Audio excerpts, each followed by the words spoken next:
Una filósofa y activista italiana que se llama Lidia Cirillo, que dice que hoy las mujeres, algunas mujeres, muchas mujeres, han comenzado a pensar en sí mismas como sujeto político de liberación, porque han reconocido que su principal característica común es la opresión.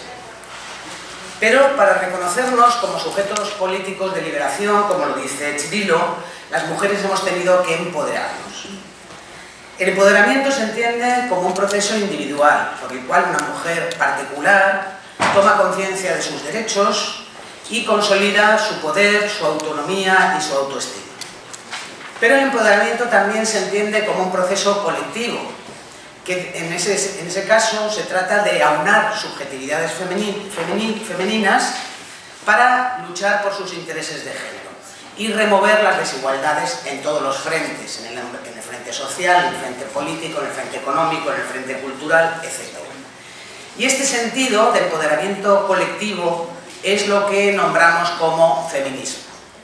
De manera que lo primero que quería decir es que feminismo y empoderamiento van juntos y no pueden entenderse aisladamente. Y que van juntos en una historia que tiene ya más de 3 siglos, desde las empoderadas mujeres ilustradas del siglo XVIII hasta las grandes y empoderadísimas movilizaciones del pasado 8 de mayo. La cuestión que nos tenemos que plantear entonces es si las diferencias entre mujeres, locales, culturales, raciales, de preferencia sexual, etc., permiten hablar de un sujeto mujeres fuerte y empoderado. Por tanto, voy a hablar un poco de las mujeres y del sujeto político feminista en la cuarta ola de hoy. Y lo primero que quiero decir es que si hablamos de una ola, de una cuarta ola, estamos hablando de algo que es reactivo, porque toda ola es una reacción, es un avance, es un impulso hacia adelante frente a un repliegue anterior. De manera que si hablamos de la cuarta ola feminista, estamos hablando de este avance, de este impulso frente a la actual contrarreacción patriarcal. Esta cuarta ola tiene 3 olas anteriores, si atendemos a la periodización del feminismo que hemos aprendido de filósofas como entre otras Amelia Valcárcel y Celia Amorós. No voy a entrar en estas 3 olas anteriores, señalar solo que se vinculan con la Ilustración del 18, con la lucha por el sufragio femenino durante más de 100 años y con el feminismo radical de los años 60. La cuarta ola, a la que se dice que estamos asistiendo hoy, sería la herencia de estas olas anteriores y no podría entenderse sin ellas. Pero para saber si realmente estamos asistiendo a una cuarta ola, nos tendremos que preguntar varias cosas. Nos tendremos que preguntar qué la impulsa, cómo se expresa y quiénes la protagonizan. Yo voy a decir algo no breve, sino brevísimo sobre el qué y el cómo, porque en lo que quiero centrarme, como me he comprometido, es en el quiénes, es decir, en el sujeto político feminista. Bueno, en cuanto al qué, yo quiero empezar por decir que lo que hoy está sacando al movimiento feminista a la calle y lo está convirtiendo en un auténtico movimiento de masas, yo diría que es una insurrección, es una auténtica rebelión, no solo, pero sí fundamentalmente, contra la violencia sexual. Se está produciendo efectivamente un movimiento de masas contra la persistencia y el recrudecimiento de esa violencia. De manera que, en relación al qué de esta cuarta ola, a qué la impulsa, de manera muy breve, yo diría que fundamentalmente es esa rebelión contra lo que se está convirtiendo en el nuevo paradigma del patriarcado, que es el patriarcado violento en sus muchas formas de expresión. En cuanto al cómo, el feminismo ha aglutinado a muchos sectores sociales, está aglutinando a muchos sectores sociales y a muchas mujeres jóvenes que hoy se levantan contra esa violencia patriarcal.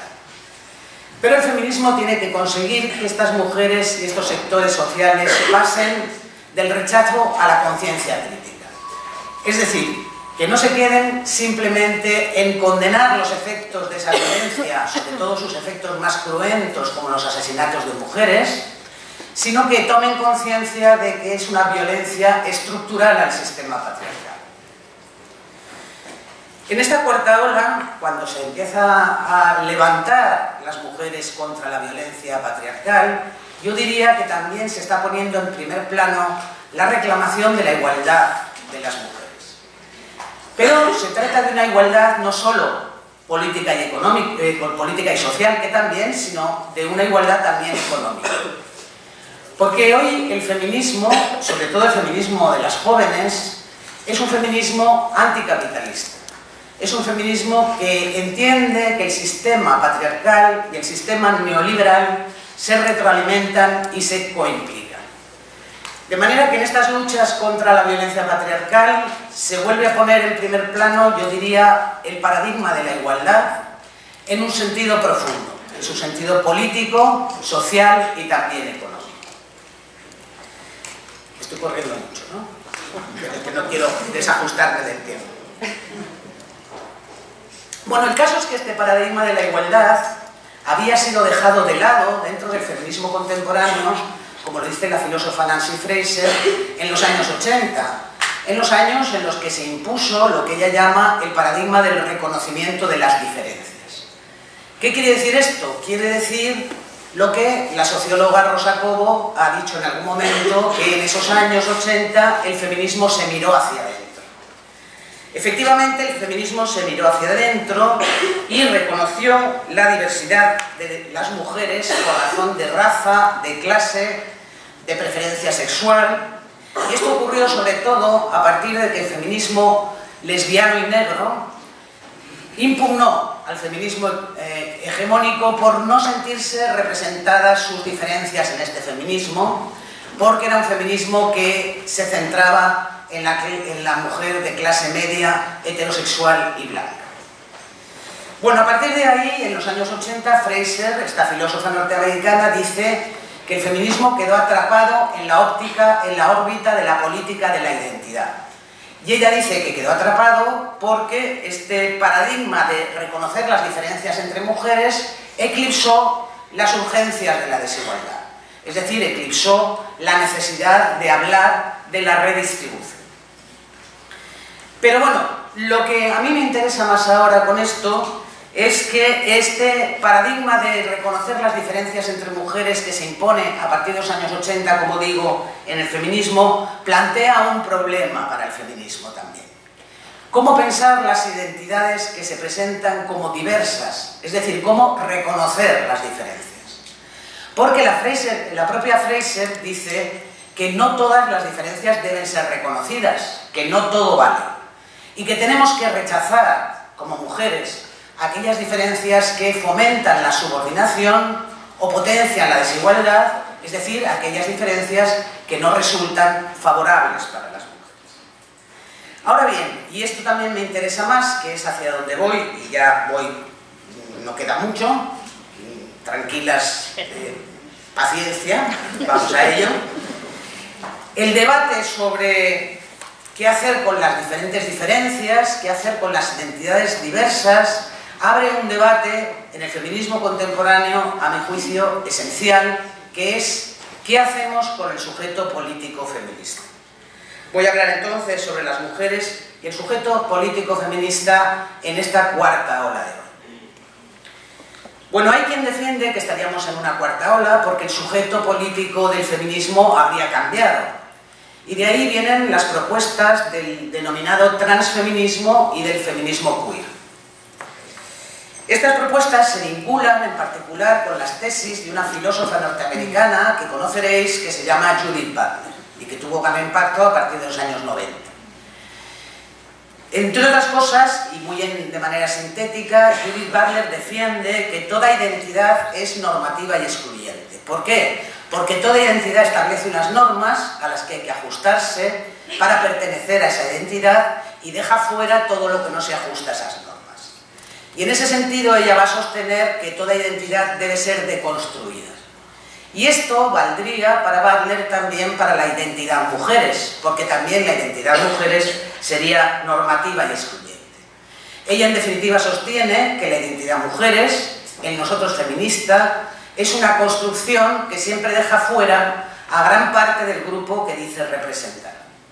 Y siguiendo el razonamiento de Butler, ahora estaríamos en un momento de posfeminismo, donde el sujeto político ya no serían las mujeres, sino que sería un sujeto en coalición de identidades diversas que se alían en su resistencia común al orden que llaman heteropatriarcal. Identidades transexuales, transgénero, bisexuales, etc. Pero hay quien, lógicamente, ve un peligro en estas propuestas posmodernas, y así otra filósofa norteamericana que se llama Sheila Benjamin le contesta a Butler que si deconstruimos la identidad mujeres, si deconstruimos el nosotros feminista, nos quedamos sin un sujeto político que pueda llevar adelante el proyecto de emancipación que el feminismo es. Benjamin lo que se pregunta es cómo es posible pensar siquiera un proyecto de emancipación feminista sin un sujeto que lo asuma. Bueno, pero a partir de este debate el problema sigue abierto. Y el problema es cómo pensar el sujeto político feminista.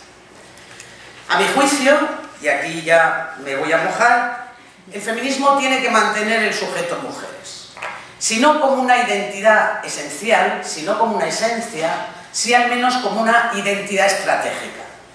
¿Qué quiero decir con identidad estratégica? Quiero decir lo mismo que decía la filósofa Rosa María Rodríguez Magda ya en 1999. Mantener la identidad mujeres significaría ser varias y diversas cuando se nos quiere ascribir a una misma identidad de género, es decir, cuando se nos quiere hacer idénticas y estereotipar, pero ser una y la misma cuando lo que se nos quiere es anular. Creo que hoy hay que pensar el sujeto feminista en alianza con otras identidades que se crean en su resistencia al orden heteropatriarcal, como he dicho, colectivos gays, transgénero, transexuales, bisexuales, pero a mi juicio de lo que no se trata es de disolver el sujeto del feminismo en esas otras colectividades, porque se trata de sumar, pero no de suplantar. Bueno, lo que sí me parece urgente es que hoy, con las masivas movilizaciones feministas en la calle, con esta cuarta ola en puertas, repensemos y estabilicemos el sujeto político feminista. Porque no podemos dejar que se nos quiera usurpar el sujeto a las mujeres justo cuando el feminismo más necesita de un sujeto fuerte.